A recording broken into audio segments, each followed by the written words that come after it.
Ooh, what's that? What's that? Ooh, what's that? Shadow. That's a car. That's right near the ramp too. All right, let's go find some size and some shape to this.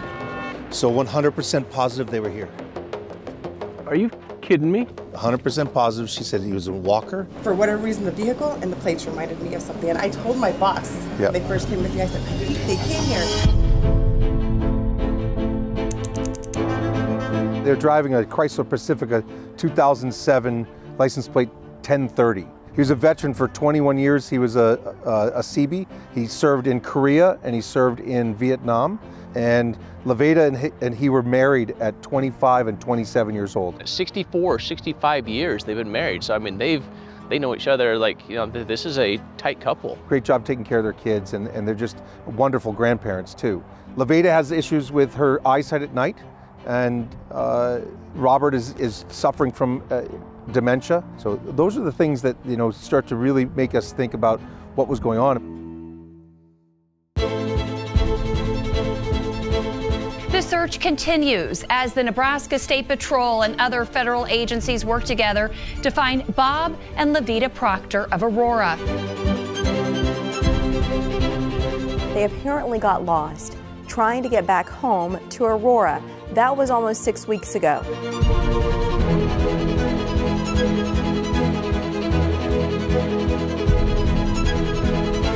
We just try to remain hopeful and keep pushing forward. The Aurora Police Chief said they are working to confirm possible sightings, and they're using camera footage to narrow the search.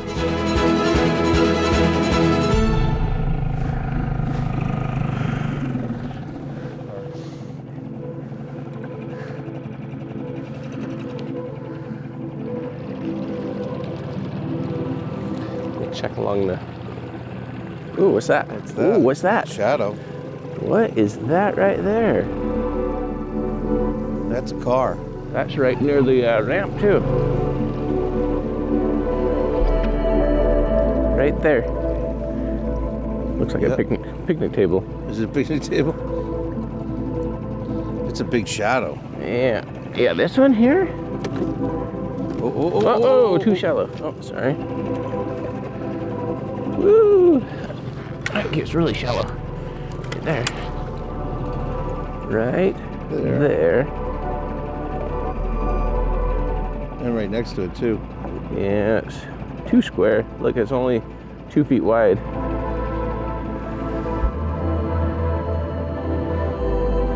Boat? Not quite sure. Really square right there. So, Could be a fish box. yeah. Right there. Right there. Square. Not car shape. Okay. Well, that's not it. Let's go run the rest of the shore.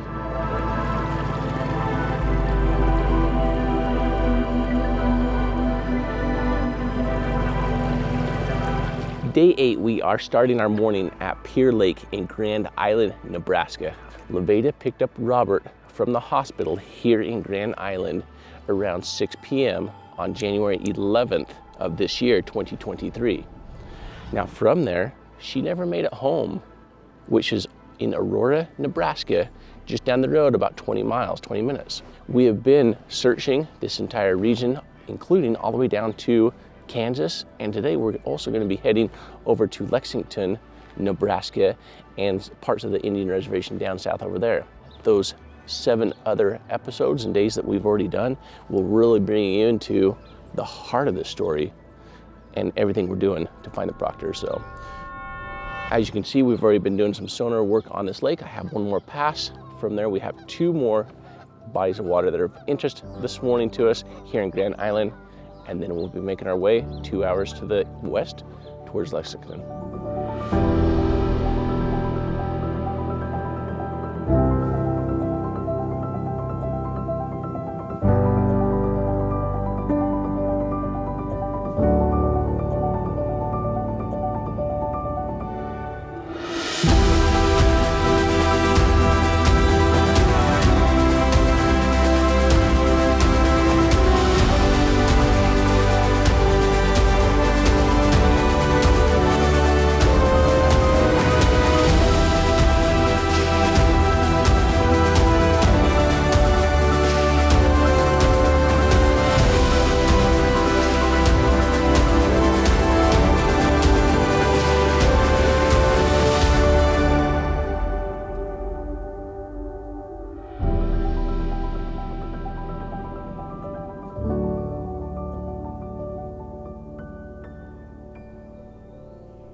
right, so even though we have these ponds back here, Yeah. I'm not putting money on this at all back here. Wires up everywhere. I mean, wire could be up new, so I'm really watching for tracks over on the lake side there.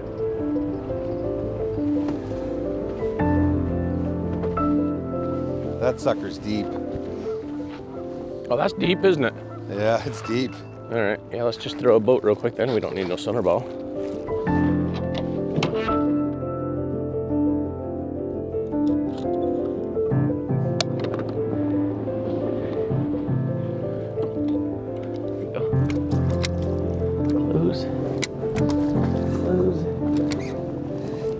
I mean, I'd love to see a car. Just anything? Anything. Any car. Like, just show me a barrel at this point. All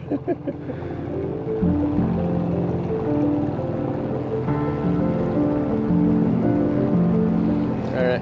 Well.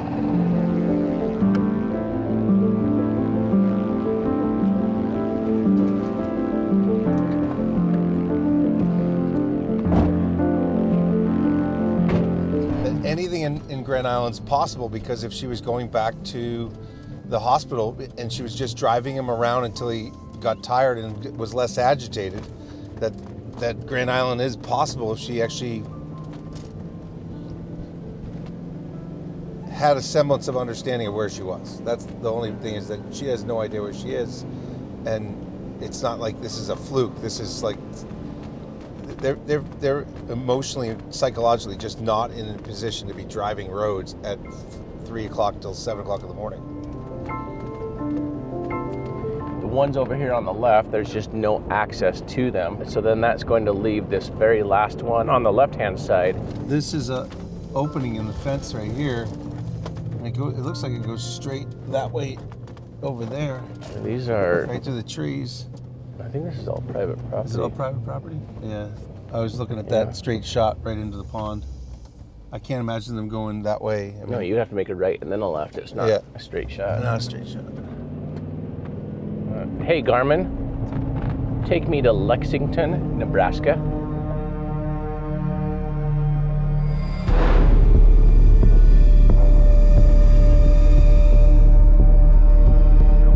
We are in Lexington, Nebraska, and yesterday on day 7, we had a new lead, a new tip that came in from somebody that was very credible, that said, on February 3rd, I know for a fact that I saw the Proctors in Lexington. He was driving a Ford Rancher, which is a big, the big truck, with his dad, and they came right here across at the stoplight, right in front of Walmart, and the woman came out of the parking lot and almost hit him, and so he actually, said that he looked at the license plate because it said 1030, and he says, oh, they should be 1040, which means, that they're running silent or something. There's something going on with them, because as they actually pulled through the stoplight, they almost hit him again crossing in front of them.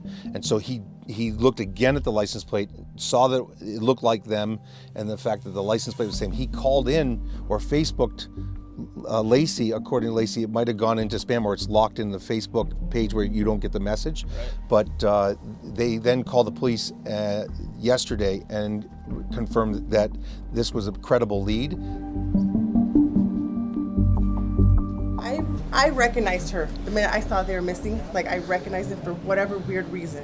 And I was thinking she came in and she let him go to the restroom. She held the door for him, and he had a walker? No, he was in a chair, I believe. It's like a chair walker. Exactly. Maybe then, yeah. And I believe he did go to the bathroom. Like I said, not 100%. I get a lot of people in here, but I just feel like the tattoo and the plates were what really got my attention. Do you remember, he's looking this way. Is the tattoo is on the right or left? I don't remember. And I saw it in the picture, so I'm not going to say, because I could, be remembering the pictures. Understood. But for whatever reason, the vehicle and the plates reminded me of something. And I told my boss when they first came missing, I said, I think they came here. She didn't remember. But she said she can come in about 45 minutes to look at the cameras. Okay. See if they came here. But I feel like it might have been before they were missing that I saw them. So that's the other problem. Well, February 3rd is a long time ago, so it's 4 weeks ago. That's true. So, but I want to make sure that we double check it. And, because they literally came out of here, almost hit the truck. It was them, then I'm betting. Yeah, they came out of here, almost hit the truck. He then said that, he was talking with his father. The guy came out, almost hit him, so they moved over a little bit, and then they almost hit him again coming across the lane to get onto Interstate 80. And then they passed them, and when they looked at the bridge, they actually looked behind them and they weren't there, so they had to get on Interstate 80. Yep. And like I said, again, I think I recall her talking about Colorado. For whatever reason, I want to say, like, again, I understand. Colorado Springs, if that would make any sense to the family, I don't know for sure. Oh, they're from Aurora. Oh, and I used to live there. See, and I might have talked to her about that too. I don't know. Got it. Understood. You know. So 100% positive they were here.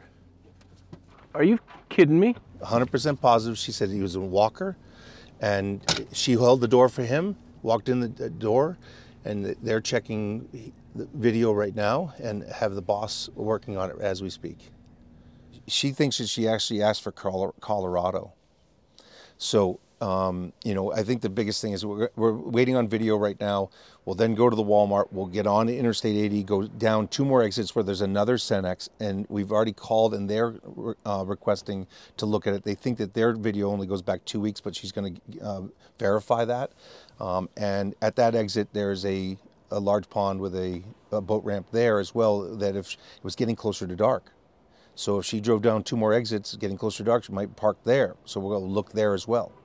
So I guess the good information in this also is, if this is real legit, that he's actually walking in under his own power at this moment in time, because the gentleman that had reported at the stoplight said that he was hunched over. So there was a thought and a thought pattern that he might have already been said he didn't look good. That's what they said. But he might have been hunched over eating some food again, because they were just here. Right. So we're going to verify that, verify the video, see if there's a receipt that they purchased something on that at that time. It was sometime between 1:30 and 3:30, because at 3:30 they almost hit the person at the stoplight, because he had just left the bank down the street here. And when he got in the car and he drove down this section, he knew exactly the time, because he has a timestamp on his receipt that he has showing the bank timing. The one thing that Lacey said is that she might have thousands of dollars in her pocketbook. So she could pay for a hotel, she could pay for gas. And the fact is if they are confused, you know, we have no idea what they're thinking at this point. They haven't made it very far. They've made it 100 miles at this point on February 3rd, 3 weeks later. But if this Cenex has them, the next Cenex has them, then we at least are on the right trail, versus looking through Hastings, you know, Juniata, and that area, all the way to Minden and down into McCook. They actually made it to the interstate somehow, and have been up in here in Lexington area for a couple weeks before they got back on the interstate again. In any of the news reports and anything that we put out there, we have not discussed a wheelchair, a walker, versus a wheelchair sitting walker either. She specifically mentioned the sitting wheelchair walker, in addition to that, the tattoo that was on his arm. The time frame in which she also mentioned it was between 1:30 and 3:30, which is also right before the time that the other gentleman with the King Ranch mentioned it. I mean, there's just too many coincidences on this one that the two of them don't know each other. They didn't collaborate on their stories. The day, the time matches up. I'm just dumbfounded by, we're dealing with 3 weeks later on February 3rd. Cozad's the next town, and it has Tractor Supply. It has Cenex on the corner. It has a roadway in. I mean, might even want to check the roadway in, since Cenex is right behind the roadway in. Since it was around, it might have been 4:30, almost 5 o'clock, right before dark. See if the roadway in has a receipt for Loveda Proctor on February 3rd. Yeah, let's give Lacey a call in a moment when it gets a little quieter, and let's also find out if Loveda, her grandma, had a favorite hotel that she would stay at. Like, was it always a Motel 6? Or was it always a, you know, Holiday Inn? What type of hotel would she stay at? Yeah, because the next exit has a Comfort Suites, Pizza Hut. They have a Pizza Hut in Aurora, and that's what that's what Victor has, you know, the gift certificate for us from Pizza Hut, which tells me that he's always at Pizza Hut because he went to Pizza Hut to pick up the pizzas for the family. So maybe with the next exit up, there's a Pizza Hut, there's a Comfort Suites behind it, and that timing is almost dark.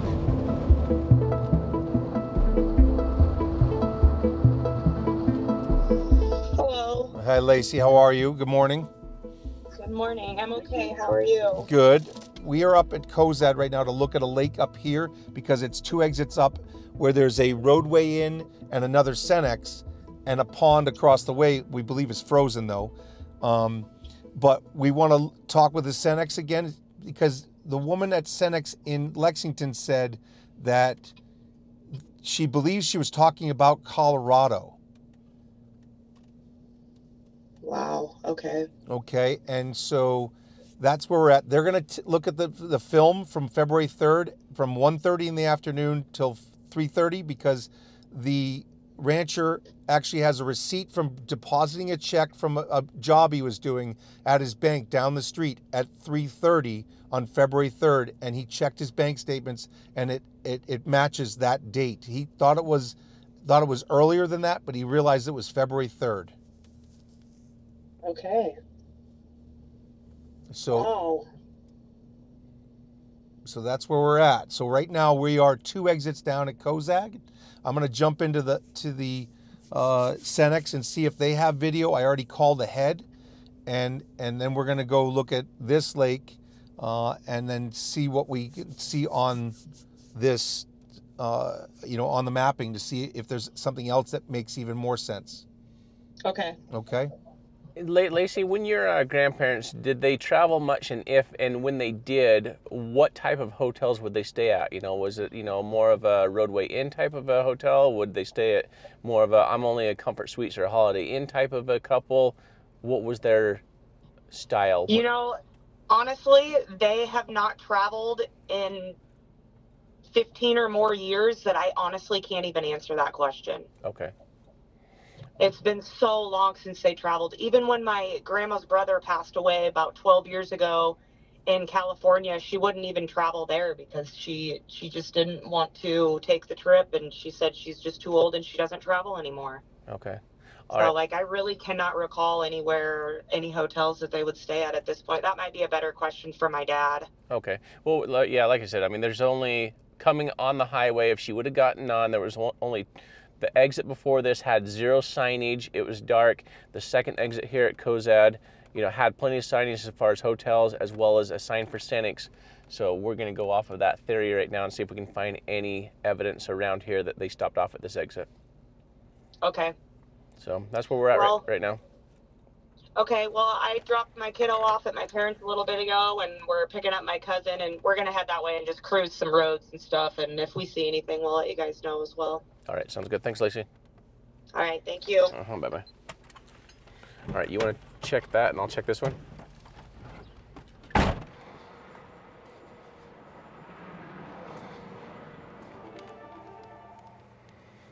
We're looking for on February 3rd, if they stayed here that night. February 4th stay here? Yeah, just Proctor, Proctor. Just a second, I check. Thank you. Nothing? Okay. Maybe you have any other bottle? Yeah, we'll check. Circle S? Yeah, we're checking the gas station too, because they would always stop at Cenex's. Oh, okay. Thank you. Thanks, bye. So there's only go back to the 7th of February. This one or that one? That one. This one doesn't go at all. They don't have anything yet, and at the same time, they think it only goes back 2 weeks. Okay. But Lacey called me and said that not that it matters. This is where she was born, Cozad. Seriously? She was born in Cozad. Okay. She goes, I don't know if it would spark something to them, but Cozad's where she was born. Okay, so why was she in Lexington? What we don't know. Why is she this far? Yeah, that's right. Why are we going this far left? But the reality is, if they did take 23 to the right, they came up here, they got on the interstate at Lexington, and they drove down, kept driving in every single time there's a major area to stop. The next one down is Gothenburg, and Gothenburg is 24-hour stations. Okay. That's 15 minutes further down the road. So it's 15 minutes per bit larger town. Every 15 minutes you hit another town. So maybe she's going 15 minutes, meaning... I have no idea. No idea. Okay, so as far as the game plan, so we have Lexington, which is where the Senex was at down here with the Walmart. We then came on 80. We didn't stop at this exit because there was nothing there. And then we pulled off here at the Cozad exit here, which now we've learned that she's from Cozad, or she was born in Cozad. No, that Lacey was born in Cozad. Oh, Lacey was, okay. And then this pond right here we're most interested in at this moment in time because it has a boat ramp there. After that, then what do we do? You know, if she's in Lexington, does she then double back on one of these on the first exit or the second one that she returns to Lexington? If this is legit, I mean, we're talking 3 weeks later, she's in Lexington. Is she staying in a hotel there? Does she leave that? What? I don't have any answer. But we do have one body of water, which is the Johnson Lake, that Lacey was really interested in us checking south there. And then just to the west of there, also at this other mark, which if you take Lexington, we drove, 13 miles or so. So your next exit is 13 miles. And so another 20 to 25 miles is that other one just south of Brady. Gothenburg? No, go past Gothenburg west to the next exit, Brady, which is 56 D-Link. And just to the south of there is the Jeffrey Reservoir that Lacey had mentioned. Now, the nice thing on that one is we don't have a lot to search on that one because really you only have the boat ramp on the northeast side. The road itself does not run along the reservoir for any accident location. So we can, since we're here in Cozad, we can check that real quick for Lacey, and then we can double back to Lexington and go hit the Johnson Lake.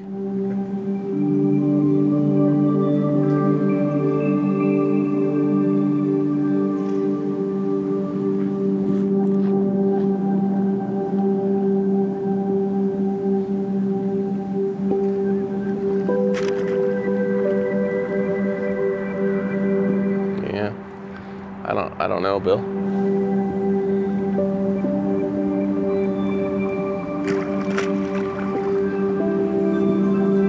The reason why we're frozen everywhere is we're at 2585 at Gothenburg.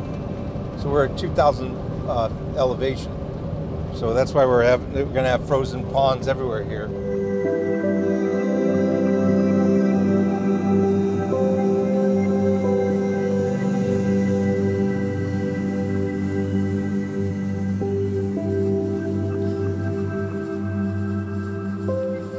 Four-wheeler tracks and stuff out here, and you got some vehicles that were driving out here as well. And I think this has been frozen through the entire winter. I don't have actual solid evidence of it, but this lake, this is one that Lacey wanted us to check out. I'm not saying that they're not in here. I'm not going to say that they're not in the other one that we're going to go to either. But Jeffrey right now is an unknown.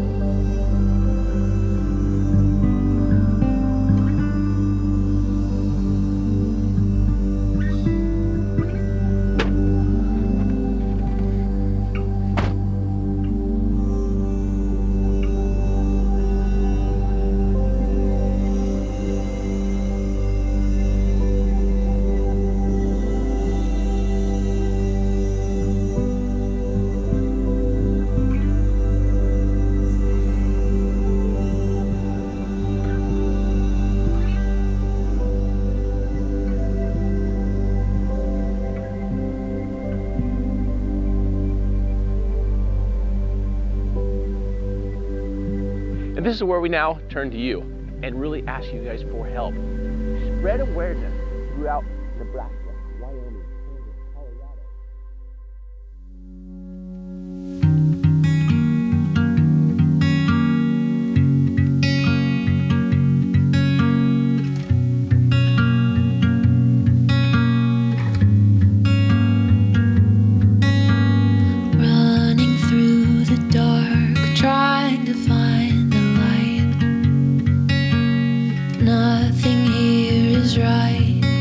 taught us about everything that a boy needs to know about growing up, you know, as far as working, construction. You know, if you want something, go out and work for it.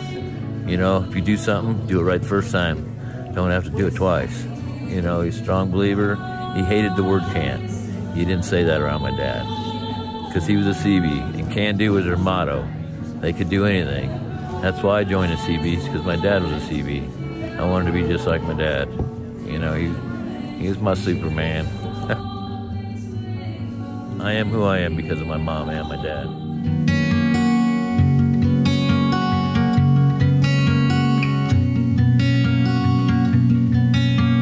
Lacey, she's a tough girl. My niece, yep, she is. I'm real proud of her. That and everybody else that reached out to help us. I never realized how many people we had out there, you know, until something like this happened. I did. I just can't let go. I still need you here. I'm scared of what I'll feel. Let's just stay right here. Hold me closer. Hold me closer. Please don't leave me now. Hold me closer. Hold me closer. I can't lose you now. Probably both were looking at each other, you know, saying they knew, they were ready, you know, but why this way, I guess. And happened to see one or the other go first, I could imagine it was pretty hard for them. My dad, he could fix anything, do anything, wasn't scared of nothing. And Mom, she could cook. You needed a place to stay, she'd be there for you. And she'd come up with some good wisecracks. She was pretty good. So I just remember who they were, what they were. You know, they were always happy. You know, they made the best of everything.